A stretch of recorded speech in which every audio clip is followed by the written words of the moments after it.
Hi friends, സാൻഡ്രം വ്ലോഗിൻ്റെ പുതിയൊരു വീഡിയോയിലേക്ക് സ്വാഗതം.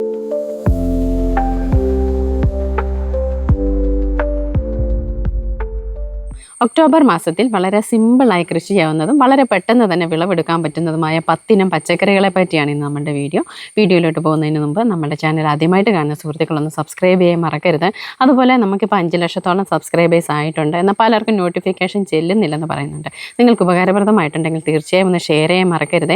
അതുപോലെ നിങ്ങളുടെ ഓരോ കമൻറ്റും വളരെ വിലപ്പെട്ടതാണ്. ഇപ്പോൾ നിങ്ങൾക്ക് എന്തെങ്കിലും ഓപ്ഷൻ പറയാനാണെങ്കിലും നെഗറ്റീവായിട്ടാണെങ്കിലും പോസിറ്റീവായിട്ടാണെങ്കിലും കമൻറ്റിൽ നിങ്ങൾ രേഖപ്പെടുത്തണം. അതുപോലെ കമൻറ്റിൻ്റെ തൊട്ടടുത്ത് തന്നെ ഹൈപ്പ് എന്ന് പറയുന്നൊരു ഓപ്ഷനുണ്ട്, ഹൈപ്പും കൂടെ ചെയ്യാനൊന്നും മറക്കരുതേ. നേരത്തെ എല്ലാവരും കൃഷി കലണ്ടർ നോക്കി കൃഷി ചെയ്തുകൊണ്ടിരുന്നവരാണ്. എന്നാൽ ഇപ്പോൾ അങ്ങനെ കലണ്ടറൊന്നും നോക്കിയിട്ടൊന്നും കാര്യമില്ല. ഇടയ്ക്ക് മഴ, ഇടയ്ക്ക് വെയിൽ, ഇങ്ങനെ മൊത്തത്തിൽ കാലാവസ്ഥ മാറിയിരിക്കുകയാണ്. ഇതേ കണ്ടോ, ഈ നമ്മുടെ ഇവിടെ കാണുന്നത് മൊത്തം ഞാൻ ആ വലിയ ഇടവപ്പാതി സമയത്ത് കൃഷി ചെയ്തിട്ടുള്ളതാണ്. എനിക്ക് അത്യാവശ്യം നല്ല രീതിയിൽ തന്നെ വിളവും എല്ലാത്തിൽ നിന്നും കിട്ടുന്നുമുണ്ട്. വഴുതന ആയാലും തക്കാളി ആയാലും വെണ്ട ആയാലും പച്ചമുളകായാലും എന്തു തന്നെ ആയിക്കോട്ടെ, നമ്മുടെ ആവശ്യത്തിനുള്ളത് നമുക്ക് കിട്ടുന്നുണ്ട്. അതുകൊണ്ട് ഇനി വെയിൽ വരട്ടെന്ന് വിചാരിച്ചാരും കൃഷി ചെയ്യാൻ നോക്കിയിരിക്കേണ്ട. നമുക്കറിയത്തില്ല ഇനി അങ്ങോട്ട് എപ്പോഴാണ് വെയിൽ എപ്പോഴാണ് മഴയെന്നൊന്നും. അപ്പോൾ എൻ്റെ അഭിപ്രായത്തിൽ മഴയെന്നോ വെയിലെന്നോ ഒന്നും നോക്കാതെ അത്യാവശ്യത്തിന് നമുക്ക് കൃഷി ചെയ്യുക എന്നുള്ളതാണ്. അപ്പോൾ ഇനി ഒക്ടോബർ മാസത്തിൽ ഏതൊക്കെ പച്ചക്കറികളാണ് നമുക്ക് വെക്കാൻ പറ്റുന്നതെന്ന് നോക്കാം. ഏത് സമയത്തും നമ്മുടെ അടുക്കളയിൽ അത്യാവശ്യമുള്ളതും കേരളത്തിൻ്റെ ഏത് കാലാവസ്ഥയിലും കൃഷി ചെയ്യാൻ പറ്റുന്ന പച്ചമുളക് തന്നെയാണ് ഞാൻ എപ്പോഴും ഒന്നാമതായിട്ട് പറയുന്നത്. കാരണം നമ്മുടെ വീട്ടിലേക്ക് ഒരു ദിവസം കുറഞ്ഞ ഒരു 6-7 പച്ചമുളകെങ്കിലും വേണം. അത് നമുക്ക് അടുക്കളത്തോട്ടത്തിൽ നിന്ന് തന്നെ പിച്ചെടുത്തുകൊണ്ട് വന്ന് ചെയ്യുകയാണെങ്കിൽ ഏറ്റവും നല്ലതല്ലേ. സിറ ഇനമാണ് ഞാൻ കൂടുതലായിട്ടും കൃഷി ചെയ്യുന്നത്. കാരണം കീടശല്യം വളരെ കുറവായിരിക്കും. അഥവാ കീടശല്യമൊക്കെ ഉണ്ടെങ്കിൽ പോലും നല്ല രീതിയിൽ നമുക്ക് ആവശ്യത്തിനുള്ള വിളവ് ലഭിക്കും എന്നുള്ളത് കൊണ്ടാണ് ഞാൻ കൂടുതലും സിറാ മുളക് സെലക്ട് ചെയ്യുന്നത്. ബാക്കി പച്ചമുളകൊക്കെ എനിക്കുണ്ട്. ഉണ്ടമുളകായാലും കാന്താരി ആയാലും വേറെ ടൈപ്പ് ഓറഞ്ച് പച്ചമുളകായാലും അങ്ങനെ ഒരുപാട് ടൈപ്പ് ഉണ്ട്. എല്ലാം എൻ്റെ അടുക്കള തോട്ടത്തിൻ്റെ ഒരു ഭാഗം. പക്ഷേ കൂടുതലും ഞാൻ ഹാർവെസ്റ്റ് ചെയ്യുന്നത് സിറായിൽ നിന്നാണ്. രണ്ടാമതായിട്ട് വെണ്ട. ഇപ്പം മഴക്കാലത്തായി ഏറ്റവും കൂടുതൽ വെണ്ട നല്ലതായിട്ട് വിളവെടുക്കാൻ പറ്റുന്നത്. കാരണം നല്ല രീതിയിൽ വെള്ളം വേണം. അതന്നെയല്ല, വെയിൽ കാലത്ത് നമുക്ക് നല്ല രീതിയിൽ കൃഷി ചെയ്ത് വിളവെടുക്കാൻ പറ്റുന്നതാണ്. അപ്പം ഏത് സമയത്തും കൃഷി ചെയ്യാൻ പറ്റുന്ന വെണ്ട നമുക്കിപ്പോഴും ചെയ്യാം. അപ്പോൾ എല്ലാവരും കുറഞ്ഞതൊരു 5 ഗ്രോ ബാഗിലെങ്കിലും വെണ്ട നട്ടുപിടിപ്പിക്കാൻ ശ്രമിക്കുക. ഇത് കണ്ടോ, നിത്യവഴുതനങ്ങ. ഇത് ഒരിക്കൽ പോലും നമ്മളിവിടെ നട്ടുപിടിപ്പിച്ചിട്ടില്ല കേട്ടോ. ഓരോ മഴ സീസണും കഴിയുമ്പോഴത്തേനും അവിടെ ഇവിടെയും കിടക്കുന്ന കുരുകൾ തന്നെ പൊട്ടിക്കിളത്തിട്ട് തേണ്ട നമുക്ക് ഇഷ്ടം പോലെ വഴുതനങ്ങ കിട്ടും. ഈ പ്രാവശ്യം നമ്മൾ കുറച്ച് അറേഞ്ച്മെൻ്റ് ഒക്കെ ഇവിടെ ചെയ്തത് കൊണ്ട് ഇതിനെ പടർത്താനായിട്ട് ഇവിടെ ഒരു ഇതായിട്ടില്ല. ഇനി ഇതിനെ പടർത്താനുള്ളതൊക്കെ അറേഞ്ച് ചെയ്ത് കൊടുക്കണം. എന്നും വഴുതനങ്ങ കിട്ടുന്ന നിത്യവഴുതനങ്ങ ഇപ്പോൾ തൈകളൊക്കെ കിട്ടുന്ന അല്ലെങ്കിൽ വിത്തുകളൊക്കെ കിട്ടുന്ന സമയമാണ്. നിങ്ങൾ വാങ്ങിച്ച് തീർച്ചയായിട്ടും നടണം. നല്ല ഒരു പച്ചക്കറി ഇനമാണ്. അടുത്തതായിട്ട് വഴുതന. എല്ലാ സമയത്തും നമുക്ക് കൃഷി ചെയ്യാം. കൃഷി ചെയ്താൽ തന്നെ 3-4 കൊല്ലം വരെ ഒരു വഴുതനയിൽ നിന്ന് നമുക്ക് വിളവെടുക്കാൻ പറ്റുന്നതുമാണ്. ഇത് കണ്ടോ, ഞാൻ ഇവിടെ തന്നെ ഒരു 10 ടൈപ്പ് വഴുതന കൃഷി ചെയ്തിട്ടുണ്ട്. ഇത് നീളം പച്ച വഴുതനയാണ്. ഇതിൽ നിറച്ച് കായ്കളായിട്ടുണ്ട്. അതുപോലെ തന്നെ ഇതിലൊക്കെ നിറച്ച് പൂക്കൾ വന്നിട്ടുണ്ട്. ഇത് ഏതിനമാണെന്ന് അറിഞ്ഞൂടാ. ഇനി കായ വന്നതിന് ശേഷമേ അറിയത്തുള്ളൂ ഇത് ഏതാണെന്നുള്ളത്. ഇത് വയലറ്റ് വരേനാണെന്ന് തോന്നുന്നു, ഉറപ്പില്ല. ഇനിയും എനിക്കുള്ള വഴുതന ഇനത്തിൻ്റെയൊക്കെ കുറച്ചധികം വന്നിട്ടുള്ളത് ഞാൻ നിങ്ങൾക്ക് കാണിച്ചു തരാം. ഇത് കണ്ടോ, മാലാഖ വഴുതന എന്ന് പറഞ്ഞാൽ നമ്മൾ ഇതുപോലെ കൊലകൊലയായിട്ട് വെള്ള കളറിൽ ഇങ്ങനെ ഉണ്ടാവും, നിറച്ചുണ്ടാകും. അതാണ് ഇതിൻ്റെ ഒരു ഭംഗിയാണ് ഏറ്റവും കൂടുതലായിട്ട് ഞാൻ നോക്കുന്നത്. ഈ വഴുതനങ്ങ കണ്ടോ, നല്ല ഉണ്ട വഴുതനങ്ങ, നല്ല വയലറ്റ് കളറ് കണ്ടോ. ഇതിനൊക്കെ അത്യാവശ്യം നല്ല രീതിയിൽ വെള്ളം വേണം കേട്ടോ. ഒരു ദിവസം നമ്മൾ ഈ മഴയൊക്കെ ആണ്, അതിന് ശേഷം വെയിൽ വന്നു, പിന്നെ നമ്മൾ കഴിഞ്ഞ ദിവസം മഴയാണല്ലോ എന്ന് വിചാരിച്ച് വെള്ളം ഒഴിച്ച് കൊടുക്കാതിരിക്കുവാണെങ്കിൽ പെട്ടെന്ന് പണി കിട്ടും. അതുകൊണ്ട് സ്ഥിരമായിട്ട് നമ്മൾ വെള്ളം ഒഴിച്ച് കൊടുക്കണം. ഇത് വയലറ്റ് നീളൻ വഴുതന. ഇതൊക്കെ കാണുമ്പോൾ തന്നെ നമുക്ക് എന്തൊരു സന്തോഷമല്ലേ. ഇതിനകത്തൊക്കെ ഓരോ കായ്കൾ ഇങ്ങനെ വരുമ്പോഴും അടുത്ത പൂക്കൾ വരുമ്പോഴും ഒക്കെ നമുക്ക് ഭയങ്കര സന്തോഷമാണ്. അപ്പം ആദ്യമായിട്ട് കൃഷി ചെയ്യുന്നവരാണെങ്കിൽ തന്നെ പറയട്ടെ, നിങ്ങൾ 5-6 ഗ്രോ ബാഗിലൊക്കെ ചെയ്ത് നിങ്ങൾക്ക് പറ്റത്തില്ലെന്ന് വിചാരിക്കുന്നവരാണെങ്കിൽ 1-2 എണ്ണത്തിലൊക്കെ കൃഷി ചെയ്ത് തുടങ്ങുക. പിന്നെ സ്ഥിരമായിട്ട് നമുക്കിങ്ങനെ വിളവൊക്കെ കിട്ടിത്തുടങ്ങുമ്പോൾ നമ്മൾ വിപുലീകരിക്കും.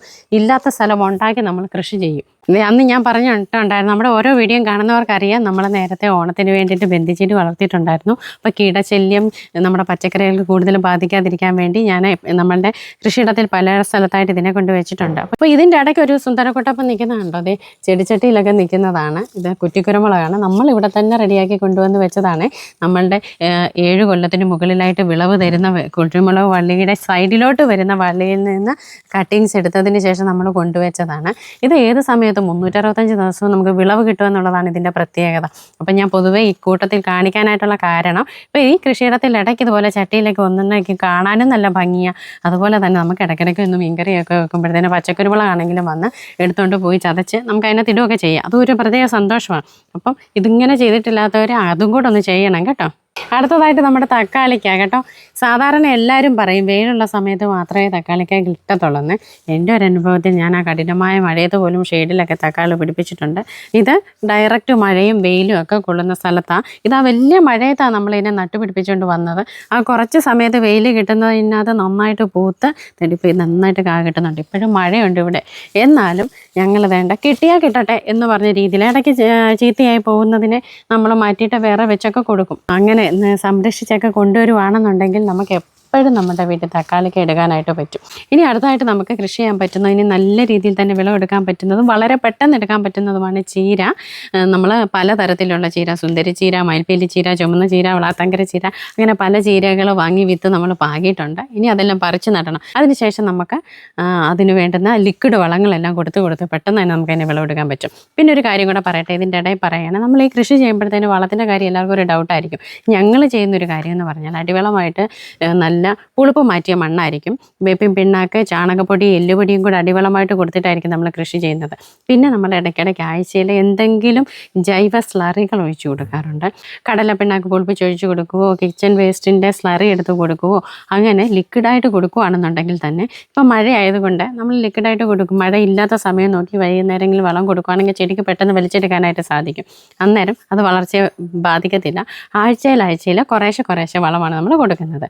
മഴയാണെങ്കിൽ പോലും മാക്സിമം ആ സൂര്യൻ്റെ ഒരു തെളിച്ചം കിട്ടുന്ന സ്ഥലത്താണ് നമ്മൾ കൂടുതലും കൃഷി ചെയ്യുന്നത്. അല്ലാത്ത സ്ഥലത്തൊക്കെ വളരെ കുറവായിരിക്കും നമുക്ക് വിളവ് കിട്ടുന്നത്. അടുത്തായിട്ട് നമുക്ക് കൃഷി ചെയ്യാൻ പറ്റുന്നതാണ് പയർ എല്ലാ സമയത്തും കൃഷി ചെയ്യുന്ന, കൂടുതലും മഴ സമയത്ത് നമുക്ക് നല്ല രീതിയിൽ വിളവ് കിട്ടും. ഇത് കണ്ടോ, പന്തലിടാനായിട്ട് നമുക്ക് വലിയ പരിശ്രമമൊന്നുമില്ല. ഇവിടെ കിടന്ന വഴി ഒരു കമ്പടിച്ച് ഒടിച്ചു കുത്തി കൊടുത്തതാണ്.